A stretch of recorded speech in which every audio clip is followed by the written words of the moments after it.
Марджан Сатрапи, французская писательница, режиссер и художница иранского происхождения, скончалась в возрасте 56 лет в Париже. Всемирную известность Сатрапи принес автобиографический комикс «Персеполис», вышедший в начале 2000-х. В нем Сатрапи рассказывает о своем детстве в Иране во время Исламской революции, в период, цитата, полный политических потрясений и тревоги за безопасность близких людей.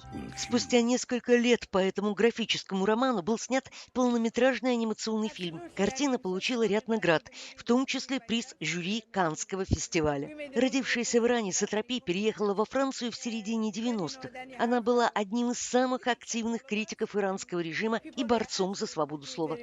После успеха «Персеполиса» Сатрапи продолжила карьеру, сняв еще несколько картин. В числе ее работ лента «Опасный элемент» о жизни Марии Складовской-Кюри и фильм ужасов с элементами комедии «Голоса».